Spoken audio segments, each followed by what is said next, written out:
Assalamualaikum warahmatullahi wabarakatuh. Perkenalkan kami dari kelompok satu. Dalam video kali ini kami akan mempresentasikan mengenai final project mata kuliah Deep Learning mengenai data analysis forecast, yang dimana dataset yang kami pakai mengenai dataset kualitas udara Kota Bandar Lampung tahun 2022 sampai dengan awal tahun 2024.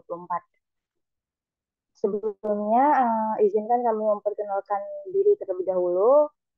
Kami beranggotakan dua orang, yang dimana dengan saya sendiri, Anissa Zafira, bersama rekan tim saya, yaitu Muhammad Terapi Rizanda. Selanjutnya, dalam presentasi kali ini, kami akan mempresentasikan mengenai tahapan proses yang telah kami kerjakan dalam forecast data analis ini. Yang pertama yaitu ada cleaning data, kemudian juga ada analisis untuk mengkategorikan kualitas udara berdasarkan variabel AQA, kemudian juga visualisasi data yang sesuai, kemudian juga ada forecast untuk menganalisis apa yang bakal terjadi di masa depan dari data yang ada terhadap variabel AQA tersebut, dan juga membuat kesimpulan. Di sini nanti kami juga akan menampilkan kode yang telah kami jalankan pada Jupyter Notebook. Untuk selanjutnya mengenai data understanding, disilakan kepada rekan saya Muhammad Terapi Rizanda. Baik, terima kasih Anissa Zafira. Selanjutnya di sini saya akan menjelaskan tentang data understanding dari data apa yang kami gunakan di sini dalam proyek deep learning ini. Jadi dataset yang digunakan adalah indeks standar pencemaran udara di Provinsi Bandar Lampung tahun Januari 2022 sampai Januari 2024. Di dataset ini kami memiliki total 17.000 lebih baris kode, 2 baris data, dan 11 kolom sebelum di cleaning yang berisi mengenai indeks standar pencemaran udara di Provinsi Bandar Lampung. Setelah dilakukan cleaning pada data, selanjutnya terdapat 108 baris data dan 10 kolom dengan rincian kolom sebagai berikut. Jadi ada data kolom daytime, kemudian PM10 yang berarti partikel udara berukuran lebih kecil dari 10 mikron, PM25 yang berarti partikel halus di udara yang ukurannya 2,5 mikron, SO2 yang berarti sulfur dioksida, CO yang berarti karbon monoksida, O3 yang berarti ozon, NO2 yang berarti nitrogen dioksida, AQI yang berarti air quality index, TS yang berarti timestamp, dan kualitas udara yang berarti kami akan mengkategorikan kualitas udara berdasarkan data-data yang sudah disebutkan tadi dari SO2, CO, dan lain-lain. Boleh di next. Nah, selanjutnya kita ke bagian cleaning datanya. Jadi di sini di tahap ini kita mengubah format datetime, kemudian melakukan cleaning rows, melakukan convert integer, dan average atau min data harian menjadi data mingguan. Seperti itu.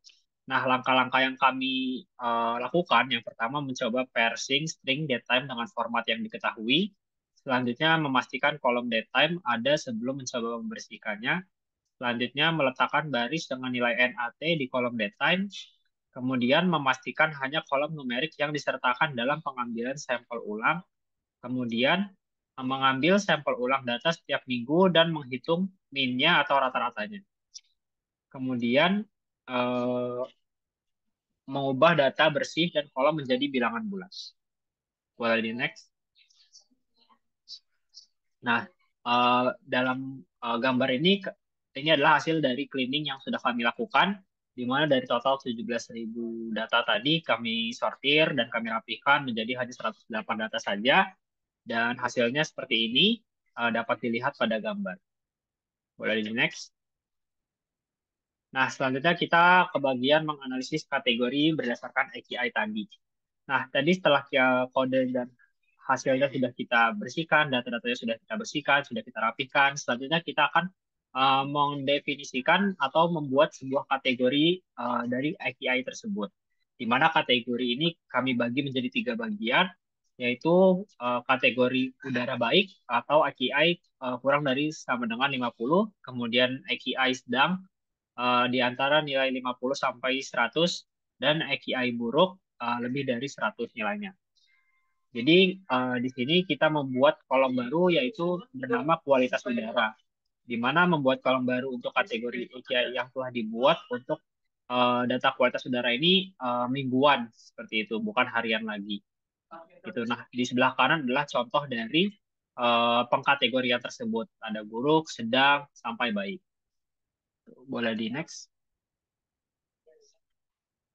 Nah, selanjutnya di sini mengenai statistik variabel AKI. Ini adalah gambaran hasil visualisasinya berdasarkan rentang waktu dari tahun 2022 Januari sampai 2024 Januari. Dan ini adalah gambaran visualisasinya atau gambaran tentang tren dari AKI itu dari waktu ke waktu.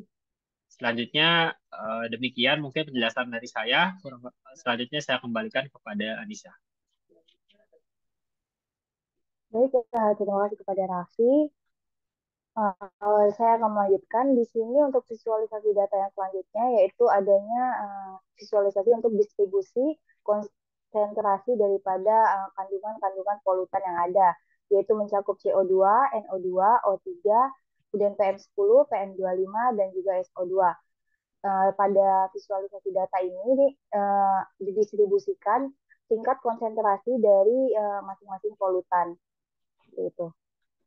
Kemudian untuk visualisasi yang selanjutnya, kami juga mendistribusikan kolom dari kategori kualitas udara yang sudah dikelompokkan dari variabel AQI tadi.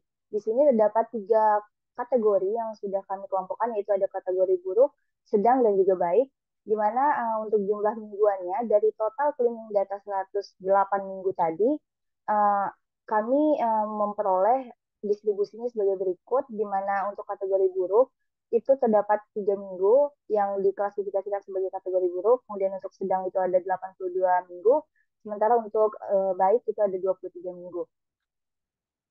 Nah, ini adalah tampilan forecast data analis yang kami lakukan dari variabel AQI yang didapat tadi.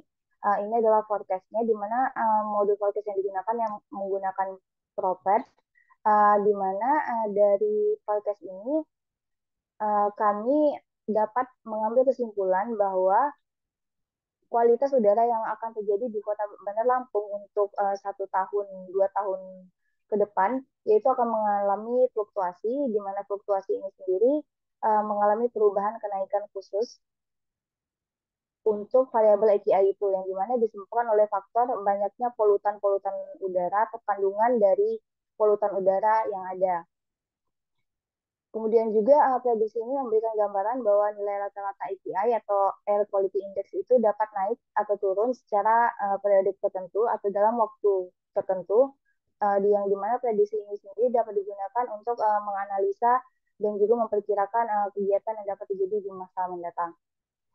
Kemudian selanjutnya pada presentasi kali ini kami juga akan memperlihatkan